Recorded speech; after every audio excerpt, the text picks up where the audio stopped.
So we're doing something that I think I've always wanted to do for about 50 years, which is play expressively on analog vintage synthesizers.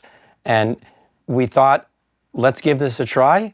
We have Josh Madoff here from Philadelphia representing on the Continuum right now. And the sound sources are 4 ARP 2600s. 1, if you can see it, it's up high. 2, behind us, 3, and next to Rob Rosen from Rosen Sound, 4. And over there, we're going to have to put another camera on it, a Moog IIIc modular. So each one of these synthesizers is a voice that Josh is playing. So it's kind of like if you're familiar with an Oberheim 4-voice, 2-voice, or 8-voice, it's like that. There's an oscillator, a filter, an envelope generator, and a VCA for each voice that you're playing. And each of these has 3 oscillators per voice. So we have 15 oscillators, 5 voices, and total expression on the keyboard. Why don't you tell us what kind of expression you have and demonstrate it, Josh? So the way it's mapped right now, for each individual voice, pressure opens up the VCA, and then about halfway through, it opens up the VCF, and then it's pitch. And we also have a gate going into an envelope generator on each of these, but if I sneak in softly, it doesn't engage it, but if I hit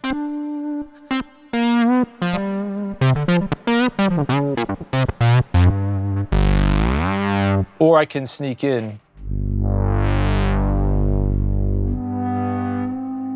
So you don't hear the envelope generator when he plays softly, and then when he hits it,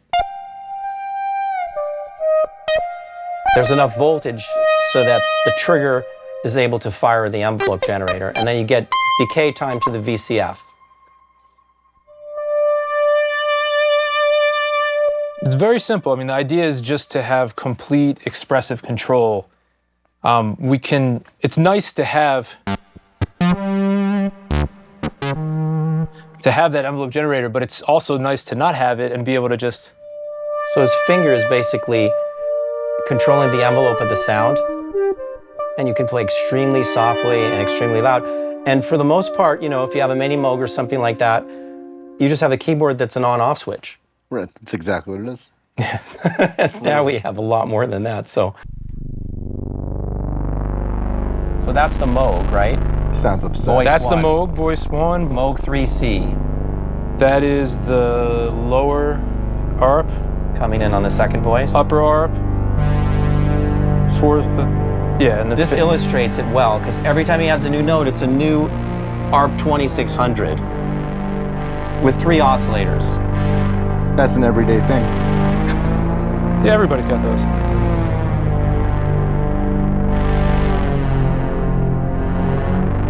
Oh, they're ripping on there. It's just... It's pretty amazing how consistent they all sound, even being completely different instruments. Yeah? As much as like one violin to another in a violin section, right? Right. The little bit of difference is good, though.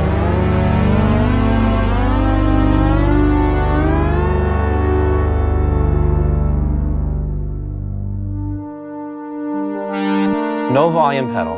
Who needs envelope generators when you got this?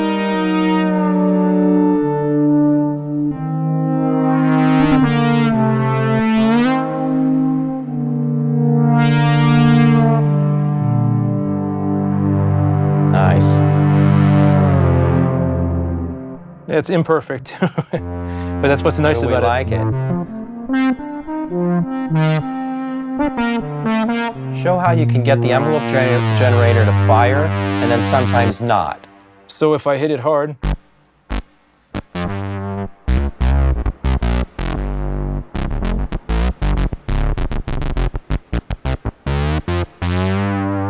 same voice, I sneak in. No attack. Love it. So what's happening is there isn't enough voltage when he plays really softly to fire the envelope generator. And then when he hits it a little harder, there is, and then you get the attack. So you get the best of both worlds. You can just at your fingertips too. You can control whether the envelope generator comes in or not. I don't need either or. So he's sustaining the bottom note and then just articulating the top with an envelope generator. Yeah, it's really nice. Now that's just pressure on the low note.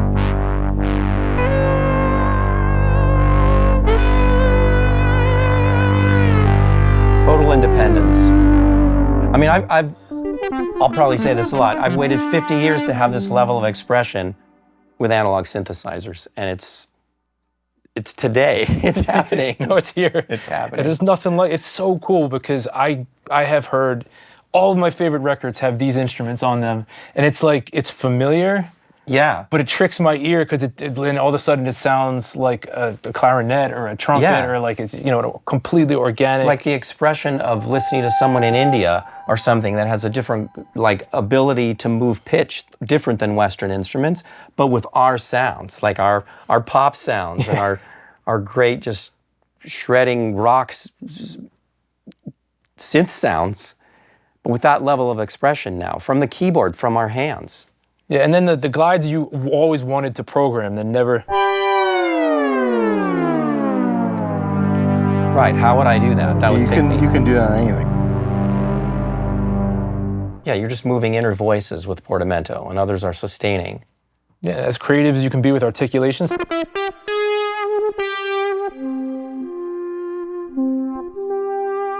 Like even with vibrato, I can do like a slow detuny one that sounds very synthy. I can do,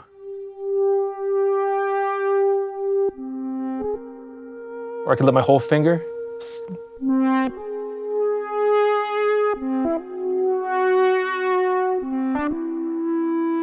And we're just hearing one synth, right? Basically, because it's monophonic. Now we're adding more synths.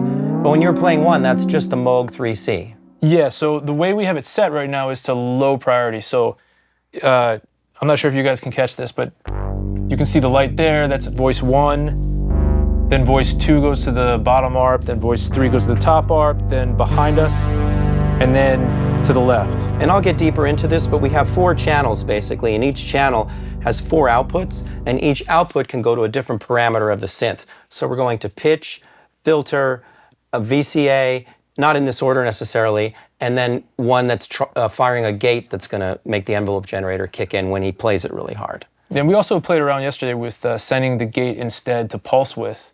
Yeah, you can do that too. But right now I did a little turn on that, and I have the envelope generator also not only firing the filter, but it's also going to the pulse width.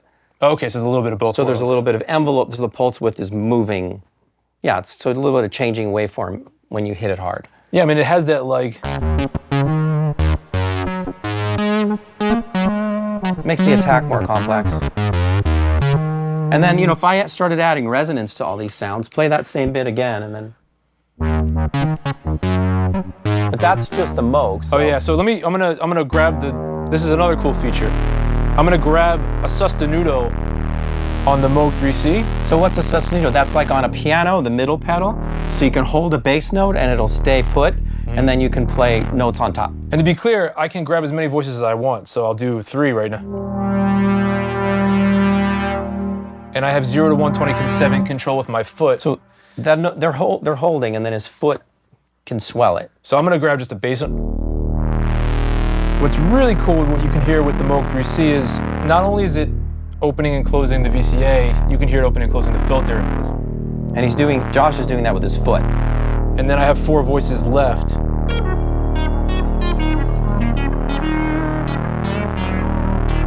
That's so sick. And he's hitting it hard, getting the envelope, but he could also play softly and not have the envelope.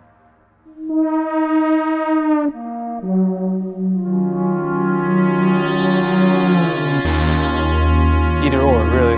Somebody's going out of tune on us now. It's that guy. Who is it? I think it's this guy. Let's see. Or maybe not. I like the Moog. Is it voice 1? Yeah. It's the Moog. Yeah. It was about time. Right. Yeah. It had stayed in tune for 2 days, so. A few moments later. Okay, so there's one culprit always on my Moog Modular, so I just took care of that oscillator, and we're back in tune. For now. It's a living, breathing instrument. That loves air conditioning.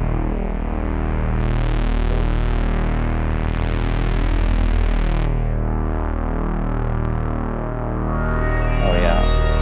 The resonance really takes it to a new dimension now. Right, we've added resonance to these sounds that we didn't have before.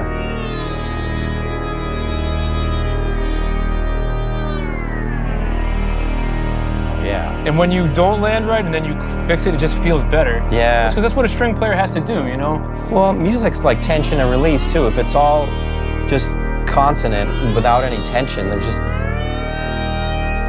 life's not as much fun.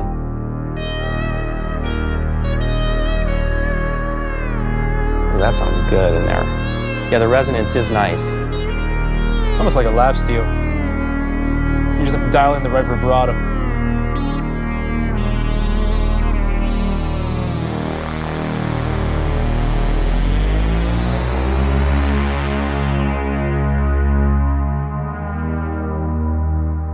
Great. Nice. You want to take a stab at it? Yeah, I'd love to. Rob's never played this type of instrument before with this continuous pitch situation. In this type of situation, I definitely have played these at the NAMM show with the headphones and 10 drummers around you, but I've definitely never controlled it in any real situation, and especially with 4 ARP 2600 and a Moog IIIc. Yeah, and it's very critical listening. We've dialed the sounds in, for a few hours, so there's a lot of nuance that this is capable of a lot of nuance. So it's like driving a Ferrari here. You could skid out pretty quickly. Yeah, for the first time. Let me turn your rounding up. Thank you. What's rounding? So rounding is how quickly it corrects the pitch once you hit the note. If you turn it all the way up, you lose the continuous pitch bend. It just plays hard notes.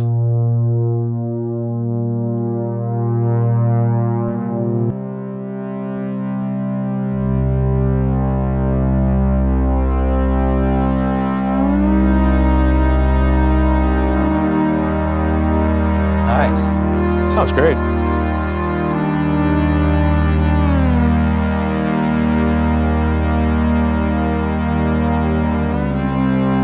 Ooh. How does that feel to play? Really good. Surprisingly good. Wish my fingers could stretch out longer.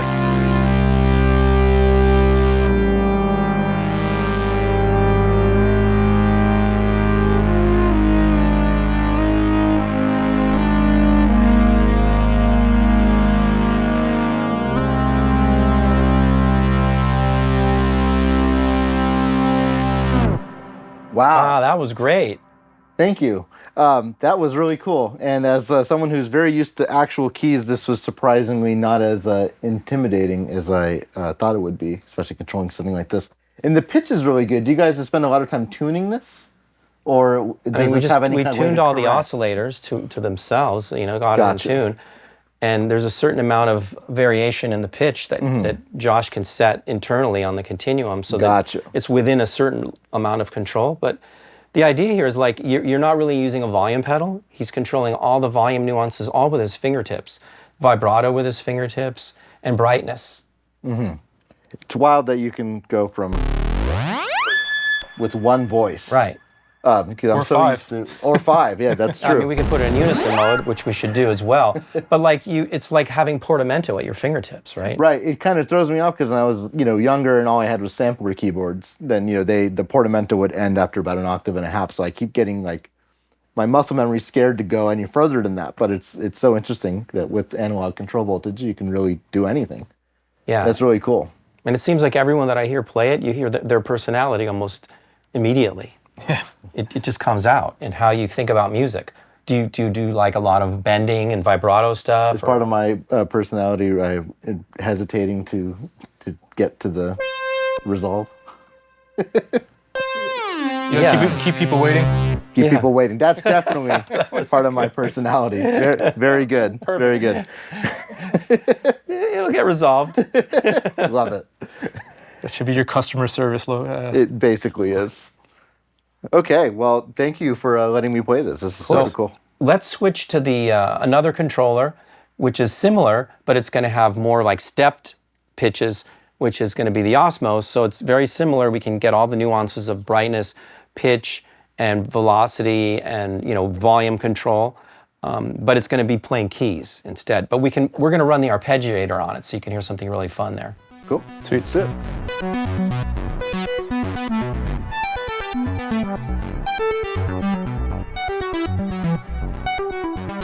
So more exciting things. We've switched to the Osmose as a controller. This whole day is kind of mind-blowing for me, but Rob is going to give it a go on using an arpeggiator. And you briefly, Josh, tell us what's going on, because when he pushes pressure, I'm noticing things happening that I can't exactly tell what's going on. Okay, so this is an MPE arpeggiator. And in this case, the MPE is sending out voltages to 5 different synthesizers. So every time you touch any amount of notes, it just keeps passing from channel to channel. In this case, if you have one note, it's going to pass, I don't know if you guys can see those lights, but it's basically going to pass from the Moog IIIc to ARP to ARP to ARP to ARP. And you're still going to have per key sensitivity on pitch bend. We have it dialed down a little bit. And on aftertouch, it's going to jump up an octave. That is really That's the part. goal. And I'm just going to turn the sensitivity on the pitch bend up a little bit so you can really hear, like... Whoa. And then on aftertouch, it jumps an octave. And you're bending it too. Wow. Yeah, it gets really fun because you can do these things where you like resolve if you get good enough.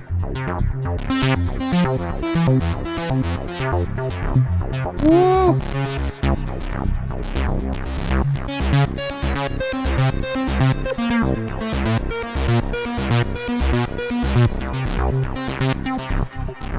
It's Nice. It's like playing sci-fi music, but it's classical in terms of the articulation, and the gestures you get. So dive in, Rob. Should I be going 2 semitones now? Or am I not doing it right? It just had to catch it real quick. Had to catch it. Okay. Yeah.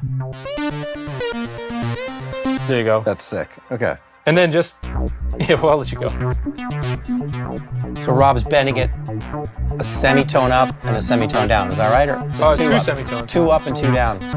But you can set this anywhere from a quarter semitone, which is an 8th step, up to 96 steps. Oh, we'll do that in a second. We'll get there. Yeah. Yeah, that's throwing me off. It's awesome.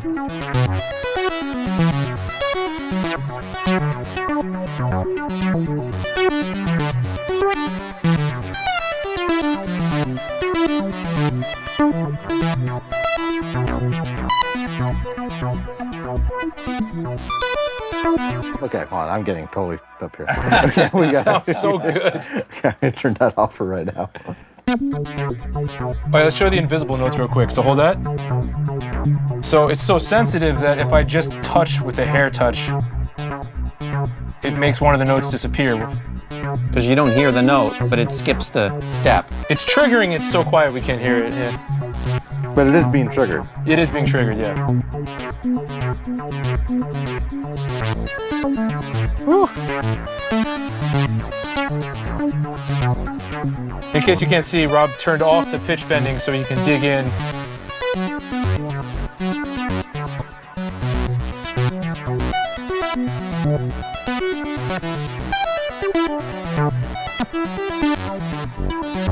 And you can set the tempo internally or sync it to a MIDI clock or to your DAW.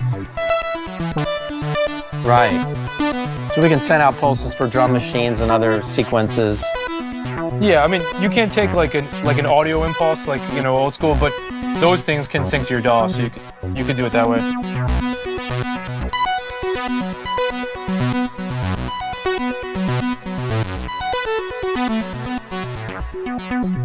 That's really crazy. Nice. So when he pushes, it skips all the octaves, right? It jumps around. Yeah, and then as he backs off, the VCF is closing slowly. And it settles into just the local notes that he's playing.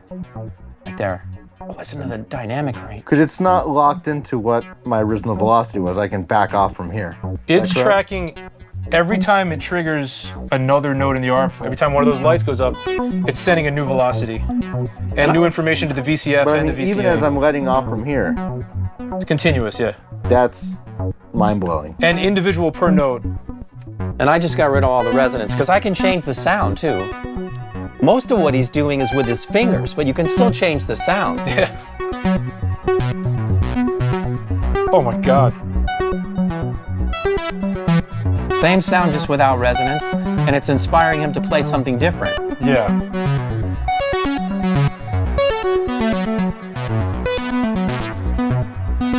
You hear one sound with resonance, and that's the Moog IIIc. Hear that low note.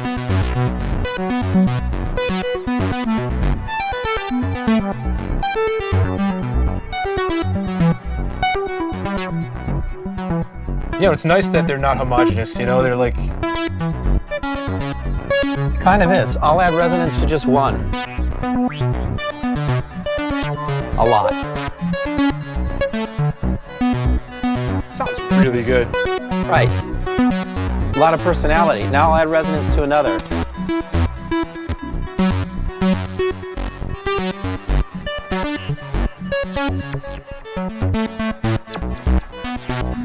Let's try backing the filter off on one.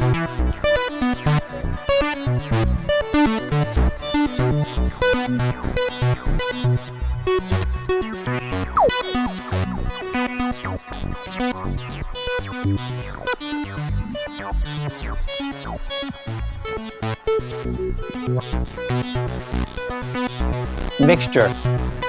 Yeah, it's Some with beautiful. resonance. And if we wanted to, like if we had something with voltage-controlled resonance, we could be activating that with that touch as well. Yeah. That would be insane. We could do that with my EMU. Really talking. Well, actually, you might be able to do that if you grab the pedal. So you grab that left pedal, no, the left, all the way to your left foot. What's that doing? It's grabbing one note, but if you pick, it'll grab just one note, but you'll have 0 to 127 dynamic control of that note. Wow. So if you pick your foot up gently, not all the way, and then push it down. Listen to that sound. It's roaring underneath. It's like a murmur. I'm sweeping this filter. But it's like live expression of a sequencer or of an arpeggiator. Usually the arpeggiator just kind of sits there and you just like open and close the filter. But he's controlling the nuances with his fingers. Vibrato, pitch octaves, brightness. Yeah, and also the filters are all opening up. You're hearing different resonance based on like each touch. Exactly. And each note that he's playing could be panned, and it is panned to a different location because we have a different instrument playing each note. Sounds so good. Wow. That was really cool. You know what? Cool. That was really something else. I love it. I'll send you my address. You know, we're really lucky here to have Josh all the way from Philadelphia. He's had a lot of experience on both the Continuum and the Osmose, but he gave up his birthday to be here today my with God. us. You know, and because he told me, like, this has never been done before. And then he said, in human history. And I thought about it, and it probably hasn't. You know, this is the craziest patch. Thank you. Happy birthday to you, Josh. Happy birthday, man. Thank you for being here and giving up your birthday for this. This is a very special event, and I'll always remember this day because it's never going to be the same again for me.